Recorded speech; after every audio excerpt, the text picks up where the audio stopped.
Coming up on today's episode. You want to hear the last Mission Impossible I saw? Which one? 1996. First of all, you assumed that I don't have the fate of humanity in my hands, and I think I'm really hurt by that. You're right. I'm going, True. Why is there a bomb here? Right. It doesn't make sense at all. Whatever neurons are firing in Tom Cruise's brain, they're not firing here, baby. The answers that you're looking for are lying just beyond the frame. Hello, everyone. I'm your host, Ryan Vanderhei. I am a writer, director, and longtime cinephile. And to my left is the guy I like to call Joe Parente. You should. I like to just call you That's what I that. like to be called, too. You mean like the full That name? is You like your to name? say the full name? Yes. You don't What's just call your me middle Joe. name? Well, my full name is Joseph Martin. Martin. Okay. Yeah. Or Martin. Martin. Love that. Yeah. Did you ever go by, like, when you were in trouble as a kid, did your mom call you Joseph Martin? Joseph. It was just Joseph when she was not happy with me. You got when she the was full happy, Joseph. I got the full Joseph. I don't know about Joseph Martin. She usually called me Giuseppe or Giuseppe. Where'd that come from? Can I have some? That's the Italian name for Joe is Giuseppe. Oh, My so dad's she would call you Italian, Giuseppe? so she'd call me Giuseppe. I love that. Yeah. Okay. So, okay. We Great. just What do went down that road. What do you do in life, Giuseppe? Do you want to fill the folks in out there? Why you're here? I'm an actor guy. And I'm an actor guy. I'm an actor guy. I'm a guy that acts. Yeah, exactly. And Ryan and I met in acting class, and we both love movies. And here we are. And that's why we're here. And we're talking talking the stuff about that we love. the 2025 blockbuster and finale Blockbuster. to the franchise. Mission Impossible, The Final Reckoning. Ooh. Spooky. And the theme we're going to explore today is the ripple effect of our actions. Okay. All right. This is our spoiler-free section, so if you haven't seen the movie, you're safe. I will let you know when we're heading into spoiler territory. Keeping with tradition here, Joe, let's hear man. it. Did it stay with you after you got to your car? Did what stay with me? What was that thing? Kinda. Kinda. Because Why kinda? I can appreciate all the effort and money and time and creativity. I mean, just to come up with these stunts it's really impressive. Yeah. And Tom Cruise and I are about the same age, and I just like, oh my goodness, I Looks look like at it a flight of hurts. stairs, I'm like, Jesus, those are really long. So it kind of did. It was for what it is. It was a fun ride. Sure. I wonder what's happening. Like, is Tom Cruise involved in the writing process? Like, is he saying to them, like, oh, we should do a stunt like this? Like, I wonder what that process is like. I do too. I do not know the answer to that. I'm sure ChatGPT might, but I don't. We don't have that answer.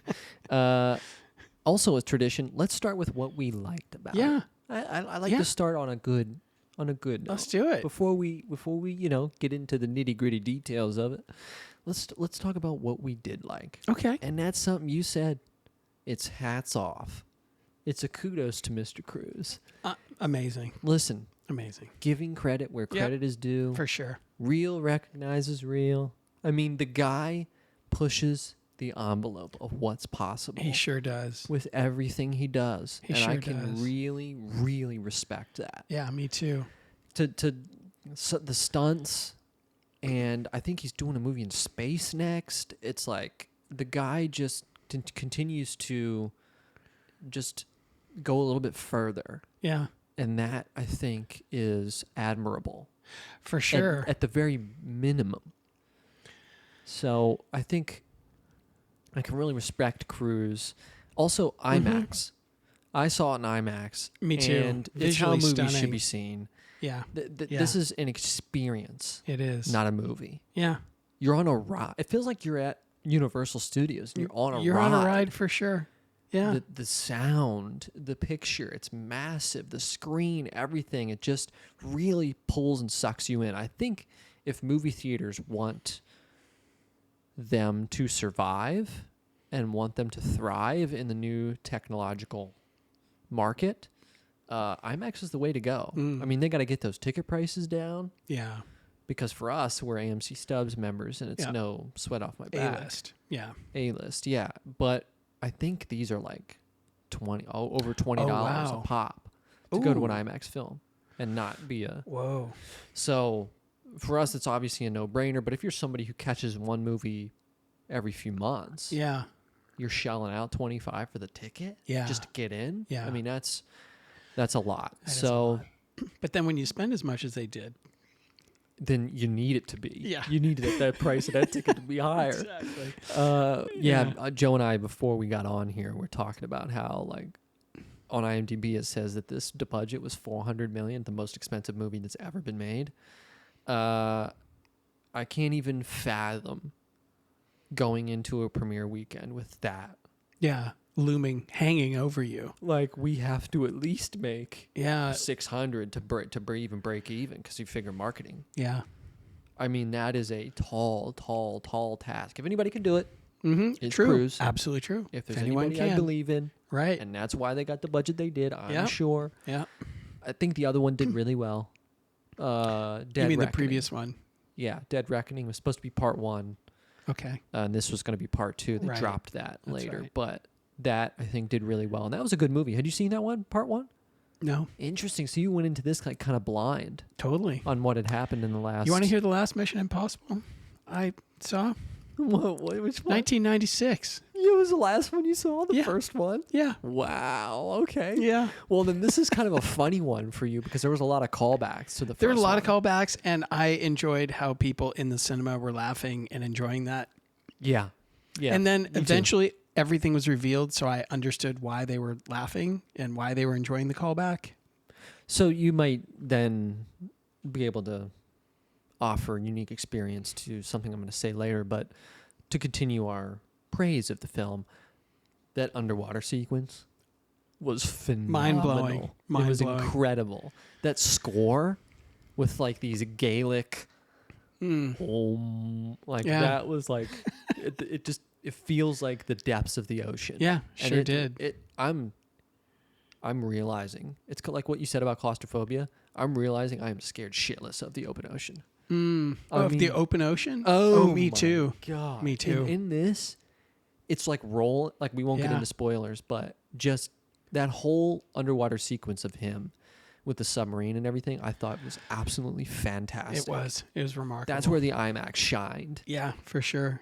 Did you notice when this isn't a spoiler, he is opening the hatch, Yeah. the screen is expanding?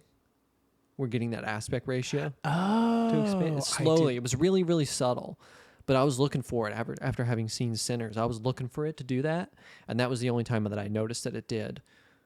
Interesting. Gradually, of course, it did with cuts, but he would turn the wheel, and the screen would go, whoop, and then he would turn it again, and it would go, whoop.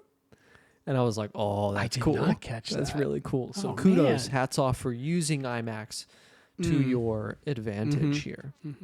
The flying sequences at the end, I mean, ridiculous and insane, but Yeah. also super cool Yeah. and fun Yeah. and actiony, For sure. and it had me on the edge of my seat. Hey, you And know, he's hanging off of that thing like it's a pull-up bar, yeah. Yeah, and he's really doing that. yeah, That's he not is. green screen. No, he's really He's doing really that. hanging off of an airplane going 150 miles an hour. Yeah, and there's a lot of creativity of what are you going to do in this sequence? How are you going to achieve what you need to achieve?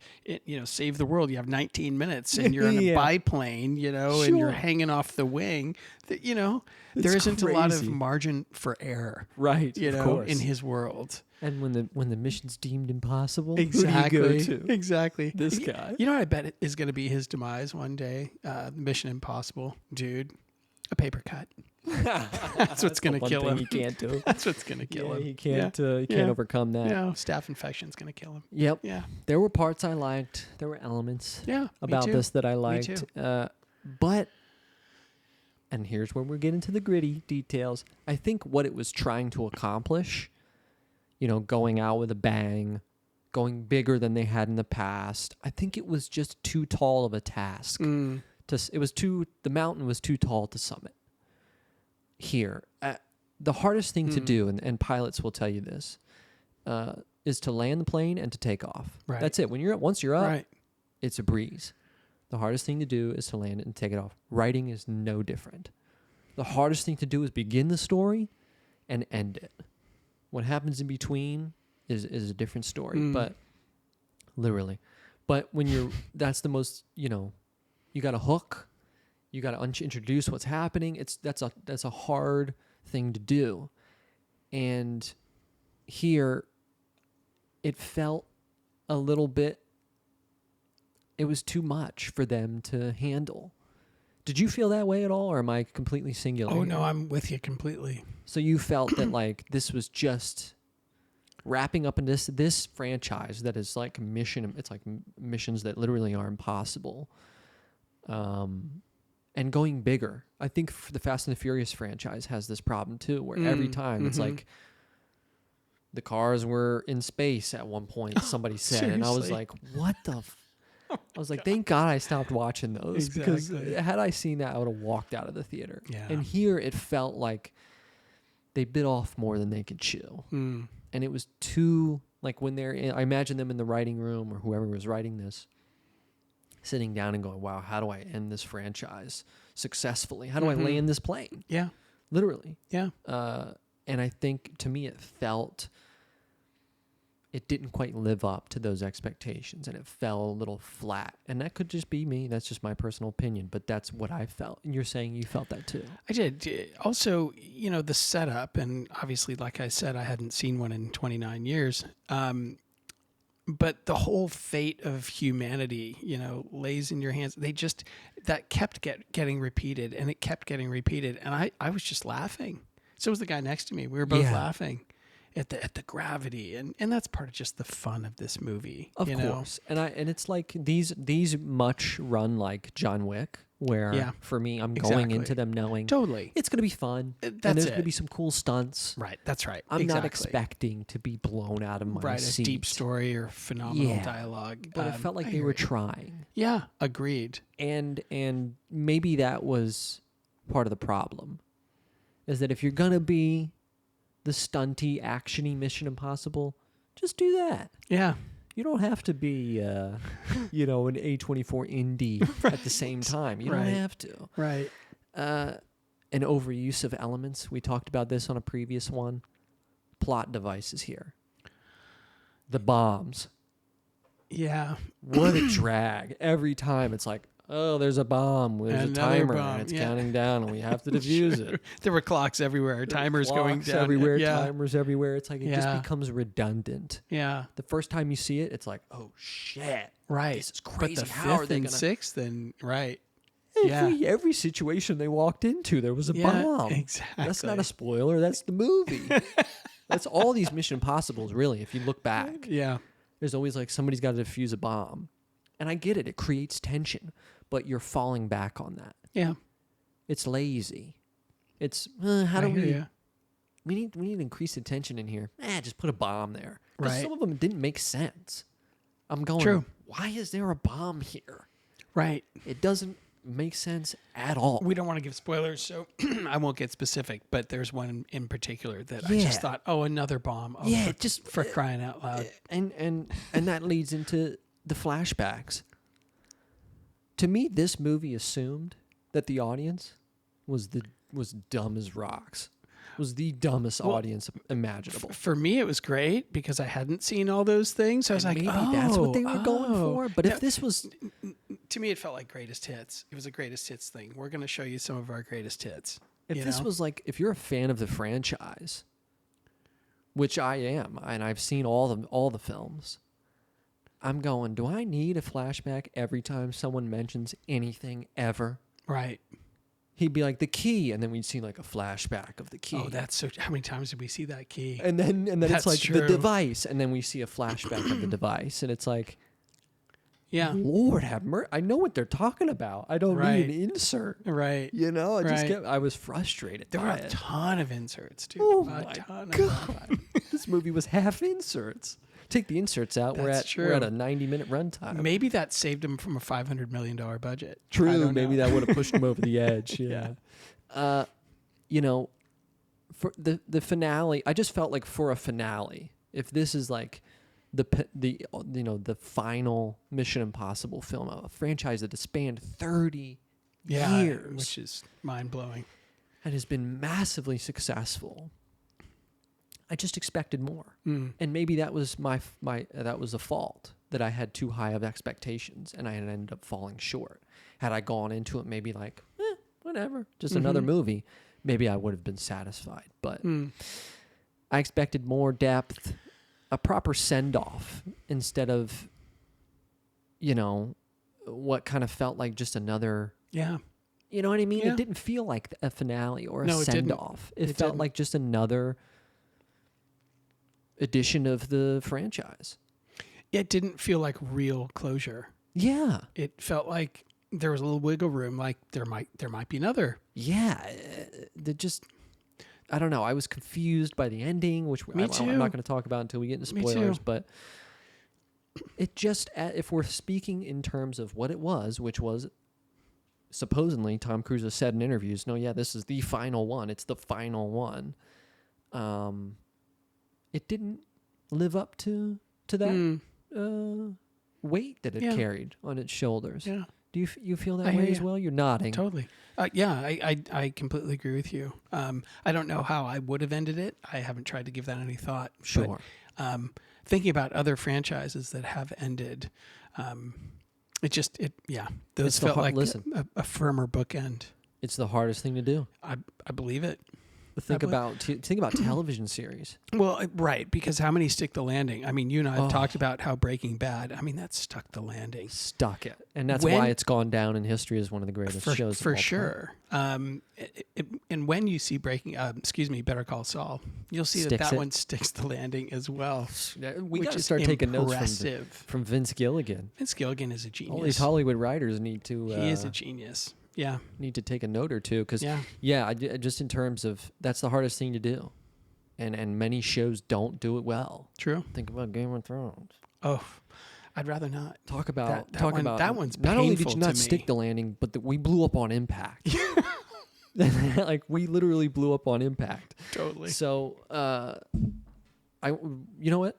Why don't we see if our stars aligned here, Joe? I'm curious. All right. We're talking about our Letterboxd scores here. Yes. What did we out score of 5 this? stars. Out of 5 I stars. guess mine while I take a sip of water. On Letterboxd. Yes. I think you scored it 2.5.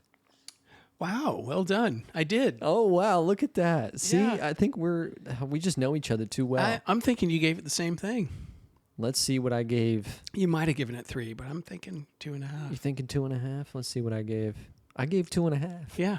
Okay. Wow. And so our stars have aligned here. Yes. Not only did we both guess correct, but our stars have aligned. Yeah. 2.5 feels fair. Based on what we've given in the past, 2.5, and that's like a 50%. Mm-hmm. Again, it had elements we liked, Mm-hmm. but it just didn't quite. There's too much to overlook for me to give it higher. Me too. I would have to really be. Me too. Here's another gauge that you and I have used before in previous movies when we've watched it. You've had your phone or your watch tell you, not your ring, because you don't have one of those rings, an Aura ring, that you were asleep.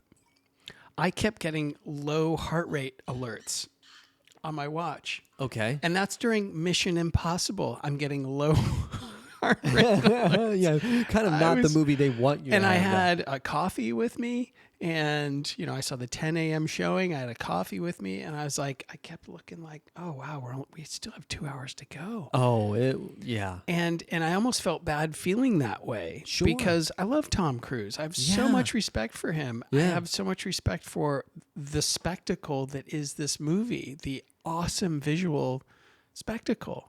And I wanted to be in love. And I didn't want to be looking at my watch, and I didn't want to be getting low heart rate alerts and yawning. Ooh, the yawn hurts. know. The yawn hurts. Even when Sorry, I say that, Cruz. I know. Yeah. I know. No, I think, listen, you're 100% right. I feel the exact same way, where I felt myself just wanting more out of it. I keep saying that, but I really did. I was excited going into it. I was excited that I like the franchise. I like what they've done. a few of the last films, like Dead Reckoning Part 1, Rogue Nation, like those movies are actually like pretty good to me. Like I like those. I've gone back and rewatched them. They're very entertaining. And listen, you're still going to get Cruise setting the bar higher. You're still going to get him doing insane stunts that you just can't fathom. And there are going to be moments that you like. But even in terms of Mission Impossibles, this doesn't even crack the top 3. Well, I hear you. I mean, I don't know because I haven't seen enough of them, but like there was almost no real dialogue. It was all exposition. Everything they're saying is explaining something. Right. There wasn't any real conversation. There was no between real characters. no. There was almost none. There were a lot of glances and a lot of looks, but there wasn't really any talk whatsoever. Yeah, it lacked a little bit of substance. Totally, to me. So it was hard for me to look. You had to have seen all the other movies to really buy into the relationships because there was no, and because I didn't buy their relationships at all. Yeah, and that's an interesting perspective that you have, having just seen the first and then this one, because there is a lot. There's not any explanation to these characters and their relationships. We just have to have seen the other That's films right. in order to have an understanding. And this is in the line of films, so they're assuming And that's that. understandable. Totally. It's totally understandable. And I gave it grace in that sense. It's Sure. like, I get that. But I still would have just liked to have, I don't know. I like, the story was, I don't know. There just wasn't a lot of meat to it. Totally. Yeah. Absolutely. It was like the most complicated but simple. I know that doesn't make any sense, but it's like, oh, the fate of the world is in your hands. But it also felt so simple to me. In what sense? Simple. Where it wasn't there, like you said, there was no meat. There was no like B story. There was no That's true. relationships I wanted to root for. It just felt That's like true. everything was serving the plot. Absolutely that's what true. that's what I'm absolutely referring true. to. So it was very linear in that Yeah, sense. totally. Yeah. Good Okay. point. So yeah, we're Good coming point. at it from the same Yeah. angle here. So I'm going to say the spoiler alert before Yeah. our facts, because Okay. there's a couple that do reveal some spoilers. So spoiler alert, if you haven't seen the film and you want to see it, go watch it. Come back and finish the episode. We're going to go into spoiler territory here. So there's a piece of paper with the date May 22nd, 1996 that's passed around. This was the exact release date of the first Mission Impossible. Okay. Mission Impossible film. Exactly 30 years later, Final Reckoning was released on May 22nd, 2025. Wow. A deliberate nod to the original release date. Yeah. 29 29 years. Yeah, I think IMDb got that one incorrect. Yeah. But that, I guess, it felt like a lot of, to me, there's a lot of like Easter eggs kind of in this that are like Yeah. lore to the Mission Impossible universe that are like kind of fanfare. Yeah, for sure. Like this one was for the fans. It was. Almost. Yeah. And I think it maybe was a little bit too much for the fans because some of the stuff, it felt unnecessary. Yeah, because I wasn't in on any of the inside stuff. But like I said, I could tell people around me were enjoying it. So I'm like, okay, that's fine. I have no idea what they're The talking theater about. was active. Yeah. It was packed. Everybody was enjoying themselves. Yeah, it for sure. seemed, so. For sure. The second fun fact: Tom Cruise and I'm gonna butcher this. And I'm so sorry. S.I. Morales both performed their own stunts in the flying sequence Oh, right on. at the end with the biplane, including when Cruise holds on to the wings of the aircraft as it spins upside down. Oh, my Lord. He really did that. Meanwhile, the pilot of the plane wore a suit made out of green screen material so they could get him out of there. Got it. So it wasn't just Cruise on a plane that's not being piloted by anyone. Right. There was a pilot there. They just green screened him out. But that, again, those two sequences, the underwater and the flying, to me were like where I was interested and I was engaged in what was happening. Yeah. Outside of that, I was really kind of just hanging on for the ride. Me too. So, Me too. Let's talk about our theme here, shall we? Sure. So I mentioned earlier the ripple effect of our actions. This entire franchise really is about this theme. Ethan Hunt, our lead character, played by Tom Cruise, has persistently affected the lives of not only those close to him, but billions of people around the world. In this film, the fate of humanity is basically in his hands. Mm-hmm. And I'm wondering here, Joe, not Yeah. has the fate of humanity ever been in your hands, but have you ever sat and wondered how far your ripple effect can be felt? First of all, you assumed that I don't have the fate of humanity in my hands, and I think I'm really hurt by that. You're right. That's my bad. But That's let a me. total. I'm going to move past that. Yeah, I'm going to yeah. move past that. Don't underestimate Joe Parente. Okay, you don't know what he does. That's the whole point of this. Yeah. Do I feel the ripple effects of my actions? Have you ever, I mean, you've been around a couple more years Yeah, than a I few more. have. Just a couple, just 2X. a few. And can you imagine throughout your life the reach that you've had? That's a really All the interesting lives question. that you've touched along the way, in one way or another, for better or for worse? Yeah, I think it makes me think a few different things. First of all, I think more than ever in my life, I'm appreciating how all the decisions I made got me here. And there's always not always, but for me, there's also a sliding doors effect of like, what if, didn't go that way, went this way. But owning that and feeling good about where I am from all those decisions I made that got me sitting right here in this chair at this moment. When it comes to reach, I had a phone call with a guy I went to high school this week. I had a call with a guy I went to high school with. Mm-hmm. And it's really fascinating and enjoyable to reconnect as, the adults that we are now and not just the 17-year-old kids we were then. And I don't know if it's necessarily reach, but we've only been in touch a few times over all those years. But it's clear that we really left an impression on each other. And now we are enjoying our friendship even more.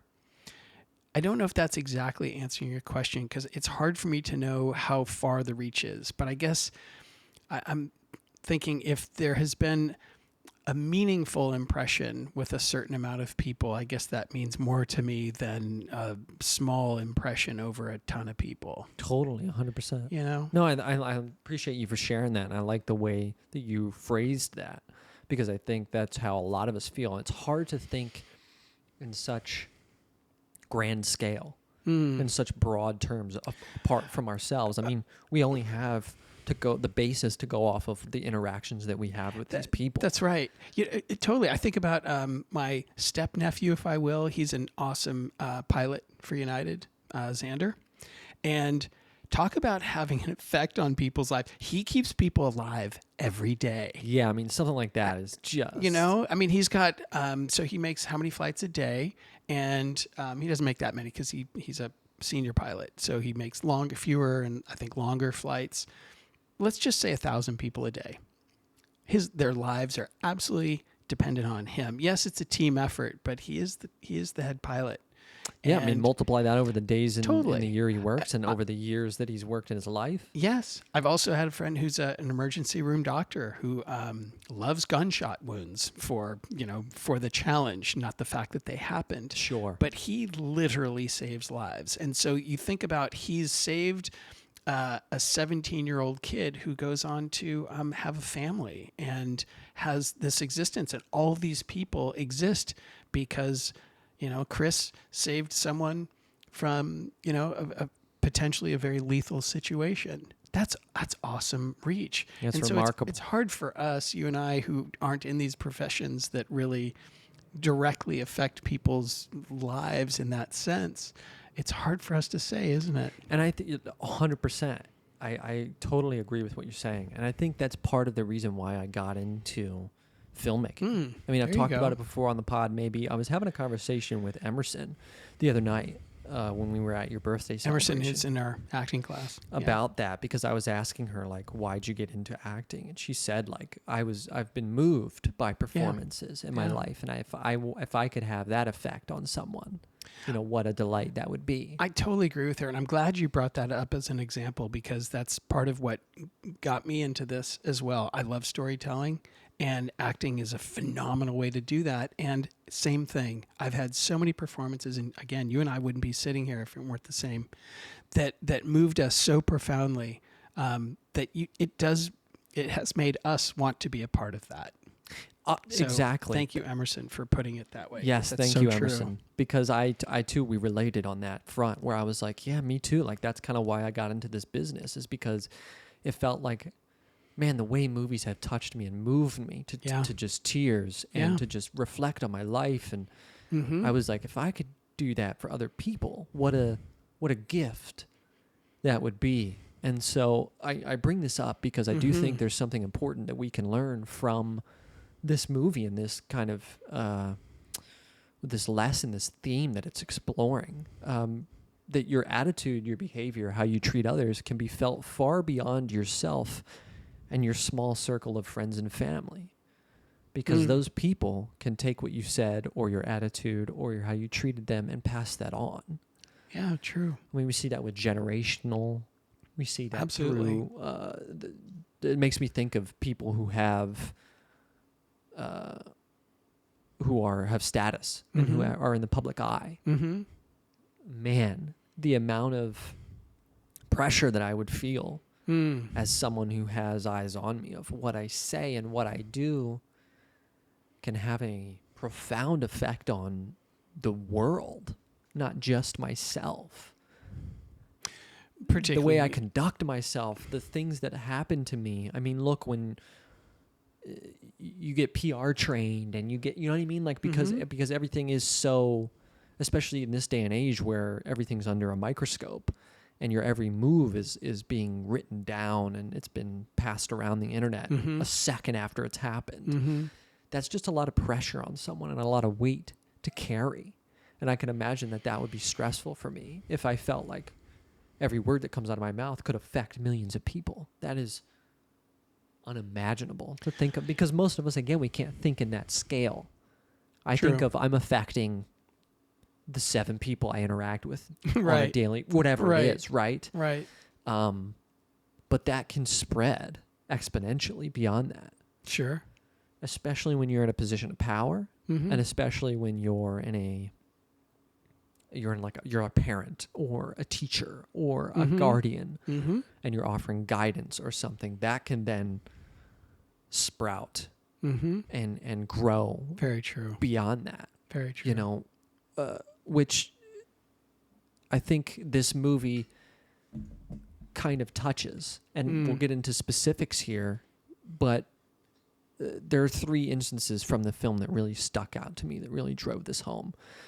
And I want to get your thoughts on them. The first is the president and her role in this film. Okay. We're in spoiler territory here, but she has it comes down to a moment where basically it's her decision on whether she kills hundreds of millions of people or not. It's one person. Yeah, and her finger's right above the her, trigger. And that's it. It comes down to one decision by one person can impact the lives of, I think they said like 100 million. Yeah. Was the expected loss. Right. Of her pressing one button. And everyone in that room, or at least so it seemed, was in agreement and were ready. Right. They had made the call. It was time was up. Right. And then she came up with a plan B.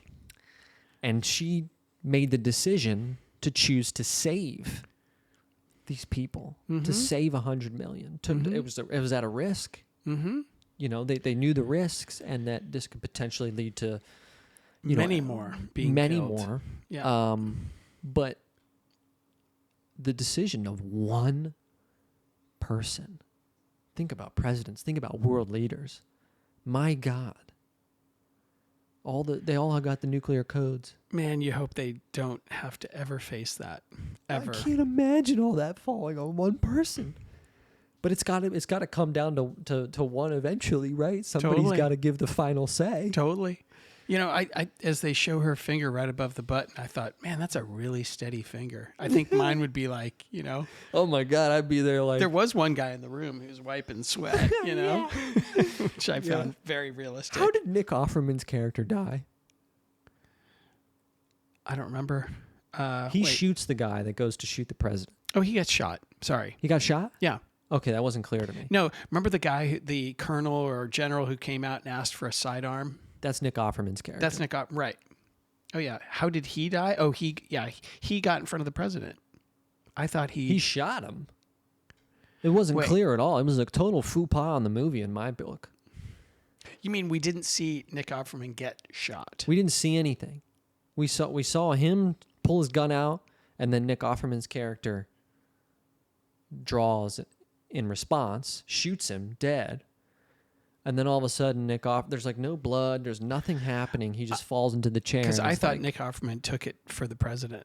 I Oh, thought he there took the was a bullet? shot. Yeah. maybe That was he my did. impression. I could Okay, be wrong. maybe he did. I totally was like, You're like, wait a minute. How did he get shot? is he what dying happened? from a heart attack? What is happening? Is he Why is he bleeding from a heart overstimulated? attack? Like, what is? I was so confused. I thought that he was in front of the president and took one. for Okay, her. they just wasn't clear to me. Got It it. wasn't. They didn't show Got that overtly. So Okay. maybe you're right. Maybe you're right. That's fair. Sidebar. Yeah, no worries. And next you have Briggs, who's the agent that with the handshake. Yeah. Okay, so Briggs is an agent in the CIA who has it Okay. out for Ethan because he killed his father, John Voight's character from the original Mm-hmm. Mission Impossible, who was a bad actor. He not bad actor in acting. I mean, he was a traitor, Right. and that's why Ethan killed him. So Briggs has this personal vendetta against Ethan because of this. I mean, who wouldn't? If somebody killed my dad, I would too. But if your dad was a traitor, I mean, really, Can you believe that? If it's your dad, I don't know. He tough didn't. pill to swallow. Yeah, Yeah. he certainly didn't. No. Until I guess, Yeah. Tom Cruise saved the world. Ethan Hunt, sorry, Right. saved the world. By the end of the film, he respects Ethan and comes to terms with what happened, offering him the handshake that he earlier refused. I'll suspend belief for a little bit, I guess. Well, I think that Ethan proved himself, so I could understand why he would shake his hand because he was clearly doing this for something bigger than himself. And so he's looking at this guy thinking maybe he is the real deal, Yeah, yeah. which Which I think he did prove himself to be over all of these movies. 100%. He's the Yeah. guy you go to when the mission's deemed impossible. That's right. And he makes That's it right. happen. That's right. Finally, you have the CIA analyst, William Donnelly. In the first Mission Impossible, Ethan Hunt breaks into this highly protected and classified CIA vault, and it costs Donnelly his position because he's the one that I guess was in charge of it at the time. So he gets exiled and is like on this remote island in the Baltic Sea, I think it was. It was like bizarre. And he says, he has like a line that was cheesy, but he says he if it wasn't for that fated thing taking place, he would have never met the love of his life. Right. And so in a way, Ethan saved his life, and he thanks him for doing so, even though Ethan assumed that he had ruined it. I think he even apologized. He's like, Yeah. I'm sorry for ruining your life. Yeah. And it was like, no, you didn't. Yeah. You actually saved my life. Yeah. I thought that was really cool. Yeah, that was a sweet little cheese ball Yeah. moment there. That was great. I ate that up. I liked him and his wife. Me too. Donnelly and his wife. Yeah, they me were too. they were like fun characters that Yeah. offered a little like comic relief. And, Totally agree. Totally I agree. I really like them. Yeah. But we can see, like, based on this, just how one decision can impact the lives of other people. And I think it's Ving Rhames' character. I forget his name in the film, but he has the line of like, "We're not one decision; we're the sum of all of our choices." And I think that that's a pretty poignant For sure. line. I guess that was a different way of saying what Luther, I was think, saying was his too. name. Yeah, the Luther. character Luther. Yeah, Luther Stickle. But that and there was something too. I couldn't find this online. I was digging and trying to find it. So I apologize. But there was a line that I think it was Ethan. We do it for the people who don't. And the people will never meet. Yeah, something like that. That I thought, I was like, man, that's so. Like, I could use that line here. Yeah, you but I could couldn't do it for the find people you love and the people you'll never meet. This movie's too new. There's not a lot out on it yet. True. So, like, finding these quotes is like Yeah. impossible. Yeah. I wonder how. So if you enjoyed Mission Impossible: The Final Reckoning and you want to see more like it, here's 5 you can stream right now. The previous 5 Mission Impossibles? Yeah, that's all. That's going to be all 5. For a movie that keeps with the Russian submarine theme, check out the 1990 film good. The Hunt for Red October. You can watch that on Pluto TV. For a spy thriller about a man who doesn't know how he got the combat and mental skills of a world-class criminal, check out the 2002 film The Bourne Identity. That was so good. Now available on Loved it. Amazon. Right on. I love those movies. Mm-hmm. Me too. For my personal favorite James Bond film, check out the 2012 film Skyfall, now available on Prime. What's your favorite Bond film? Oh my God, you put me on the spot. here. I don't know. Skyfall was awesome. Skyfall is Sam Mendes, Roger Deakins. Sam Mendes is so good. Just absolutely. I don't want to just say, me too. So I'm just going to say, I really like Skyfall. Okay, that's fair. That's totally fair. For a deeper look into the hunt for terrorist leader Osama bin Laden and for some ass-kicking woman power, God, check out the so 2012 film Zero Dark 30, So now streaming on Pluto TV. And last, but certainly not least, one of my favorite movies of all time. I knew that. A masterpiece about thieves who steal from your dreams. Check out the 2010 film Inception, and you can watch that on HBO Max. Right on. So what did we learn from watching Mission Impossible: The Final Reckoning, Bring Joe? it home, Ryan. Bring it home, baby. That whatever neurons are firing in Tom Cruise's brain, they're not firing here, baby. I cannot do what that guy does. Yeah, no and that's kidding. why He is it's a proverbial hat off. totally. And it's credit where credit is due. I respect you, Yeah, Mr. he's Tom one Cruise. driven mofo. That's a Yeah. he's done some crazy shit, Yeah, sure to has. say the least. Impressive. But what we can also learn is that our actions have a far larger impact than we could ever possibly imagine. That we should take more time to think before we act or speak, because you never know the ripple effect your behavior is going to have on the world. Thank you so much for joining us today, and remember, as always, you're the main character in your own life. So don't be afraid to take a step back and take a look at the bigger picture, because sometimes the answers that you've been looking for are lying just beyond the frame. We'll see you next time. Peace. Peace.